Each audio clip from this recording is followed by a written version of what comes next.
Could it be that common house paint held the key for painting looser, more impressionistic paintings, the ones I'd always desired? Well, my very favorite artist, Teddy Parker, you can find her on Instagram, does the most amazing work using common house paint. So I decided to give it a try. I got my Benjamin Moore deck out and I selected 18 luscious colors, corals and reds and turquoises and yellows and a few neutral colors. I was absolutely in color heaven and I couldn't wait to get started. Stay tuned to see what happened.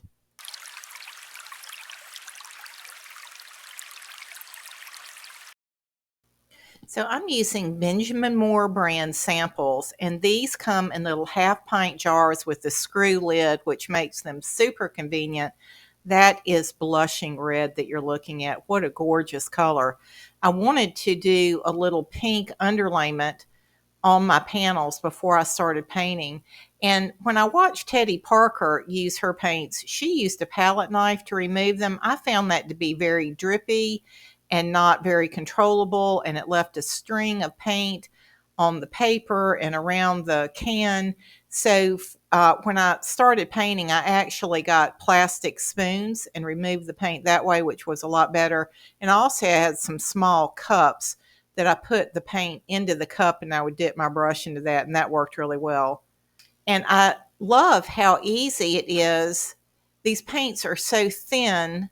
I'm so used to using Liquitex Heavy Body. This is a completely different experience with the texture.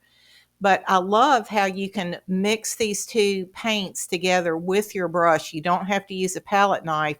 And because they're so thin, they just blend together beautifully and very quickly.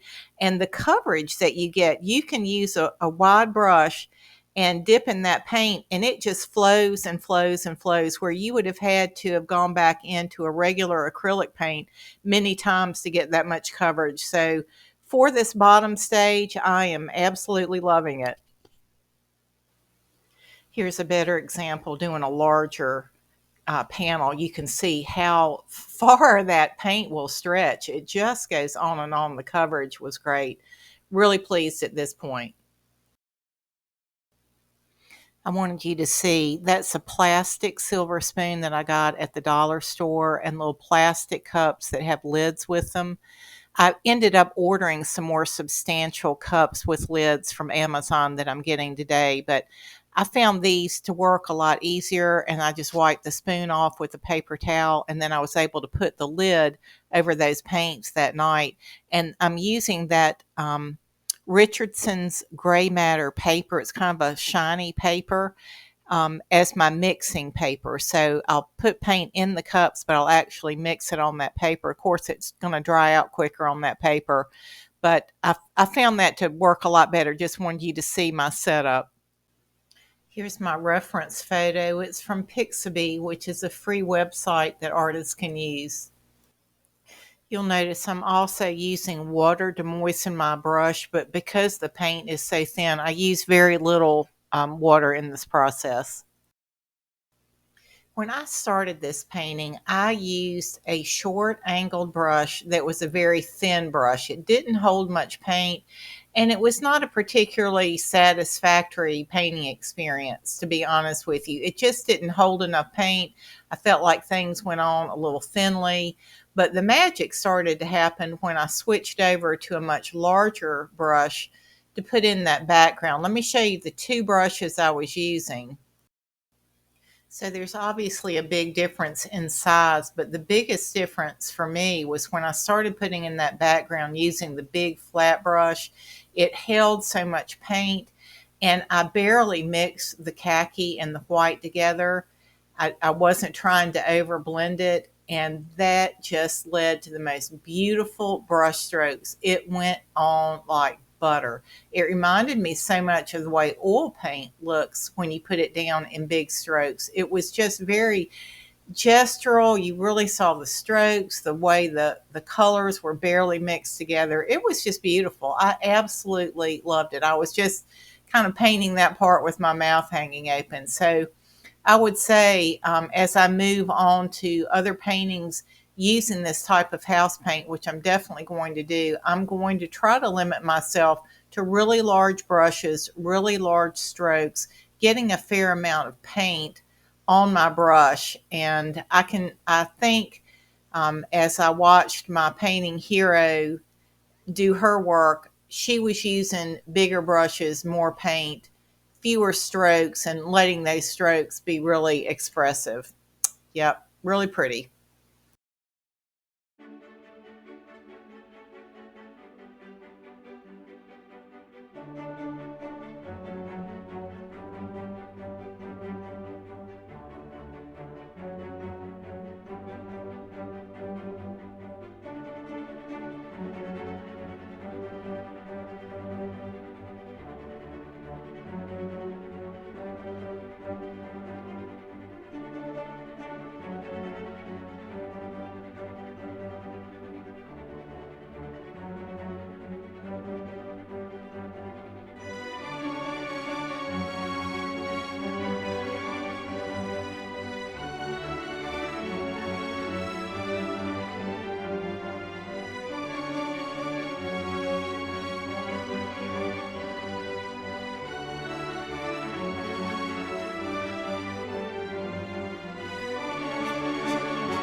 Hey, if you found this video helpful, a thumbs up is always appreciated. And if you'll hit like and subscribe, you'll be sure not to miss the next free video that's coming out soon. Hey, if you'd like more real-time instruction, check out my website where I have inexpensively priced courses and shorter tutorials. Thanks for watching. God bless.